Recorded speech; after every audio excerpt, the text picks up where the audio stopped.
নমস্কাৰ বন্ধু বান্ধৱীসকল, আকৌ মই আজি আগতে মই মানে আজি ছেকেণ্ড টাইম হয় মই আকৌ এটা বিষয়তে আহিছোঁ। ছেম পেহেলগামৰ বিষয়তে আহিছোঁ।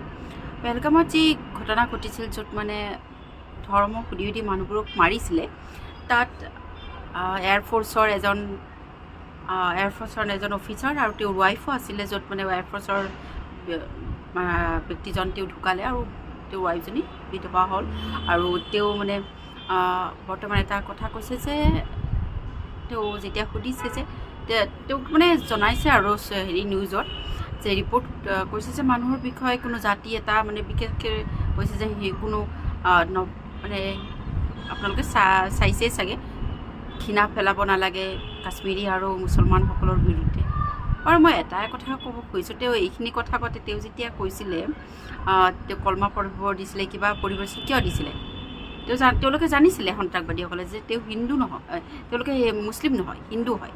আৰু যদি তাৰ পিছতো তেওঁ যদি এনেকুৱা ধৰণৰ কথা কয় হিমাংশীয়ে, তো কেনেকুৱা লাগিব? তেওঁতো একো যোৱা নাই ন, তেওঁ মাত্ৰ সেই মাক দেউতাকজনক সুধিব লাগে যাৰ সন্তান হেৰুৱাইছে। তেওঁতো জাষ্ট 15 দিন নে কি হৈছিলে, 6 দিন হৈছিলে নেকি বিয়া হোৱাৰ। তো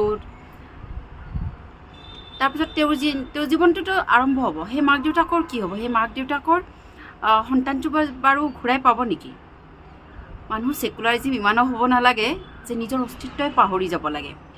কিন্তু সেই একেটা কথা যিটো বিপৰীত পক্ষ, বিপৰীত ধৰ্মাৱলম্বী, তেওঁলোকক বাৰু নিশিকায় নেকি? অকল আমাৰ ধৰ্মাৱলম্বীৰ মানুহখিনিকে এইবোৰ শিকাইছে নেকি মা দেউতাসকলে, যে কেতিয়াও ঘৃণা কৰিব নালাগে, বেলেগ ধৰ্ম কেতিয়াও এই কৰিব নালাগে, কেতিয়াও এই কৰিব নালাগে?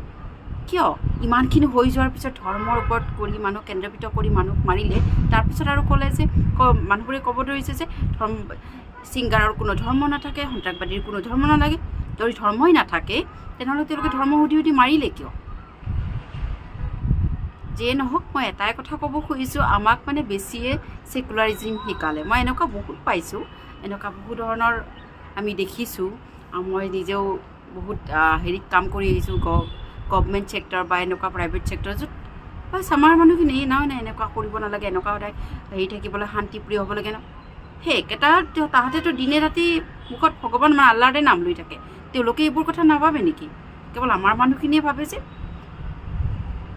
তো প্লিজ মই এটাই কথা ক'ব খুজিছোঁ, ছেকুলাৰিজিম ইমানক পেটৰ ভিতৰত সোমাই ৰাখিব নালাগে, যে বুকৰ মাজত সোমাই ৰাখিব নালাগে, যে পেটৰলৈ ওলাই গ'লেও সেই বিষটো অনুভৱ কৰাৰ পিছতো যে